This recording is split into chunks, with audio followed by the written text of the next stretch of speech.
Okay, so my name is Tim Hawthorne. I'm not a person who served in the Vietnam War. I'm, I'm coming at a perspective of what it was like as a kid growing up during the Vietnam era.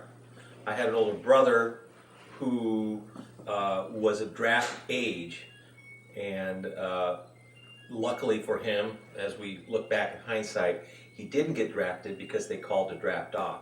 My father was what we called a hard hat Nixon supporter.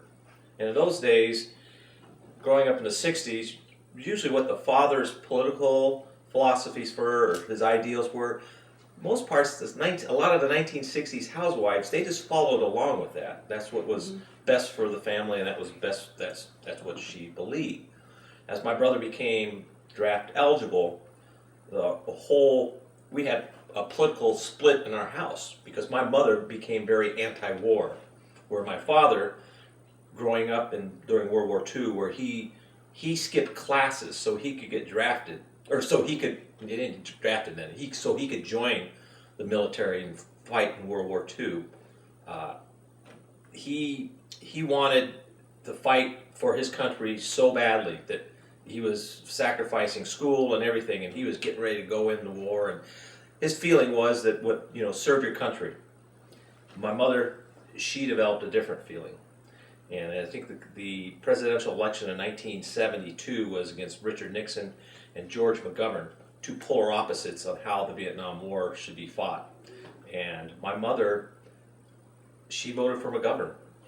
And that was that created a lot of tension in the house because of just the difference in political ideas at that time.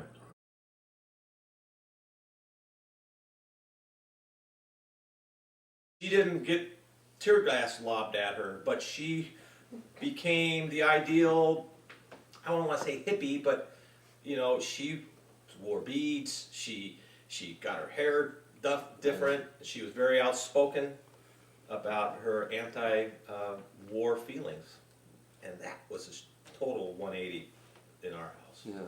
But yeah, just like I say, for a lot of people in the United States, Vietnam War was something you heard about in the news, something you heard about from neighbors. You heard some tragedies and stuff, but for a lot of people, it was business as usual. Right.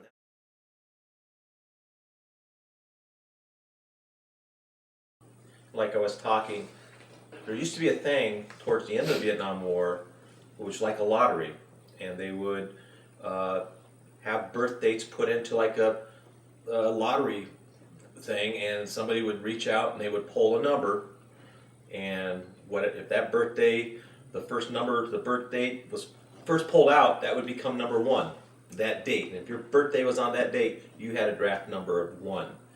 My brother Pat, who's 9 years older than me, was just out of high school, and he got the draft number of 52, which in those days, if your number was under 100, you were pretty much going to be called to serve in Vietnam.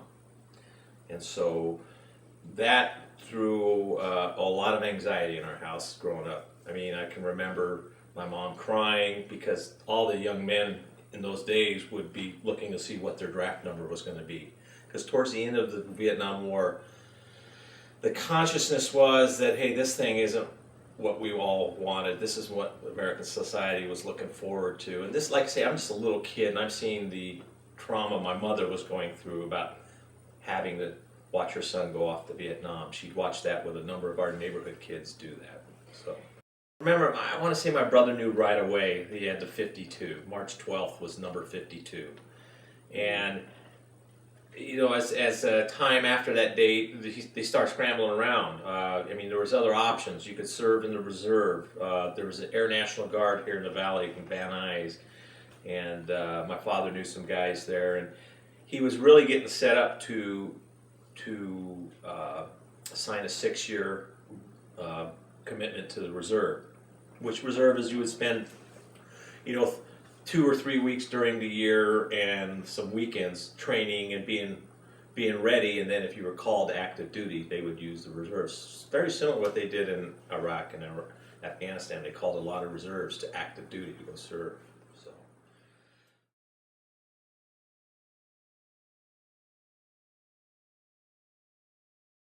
I mean, those guys were seeing what was happening in the war.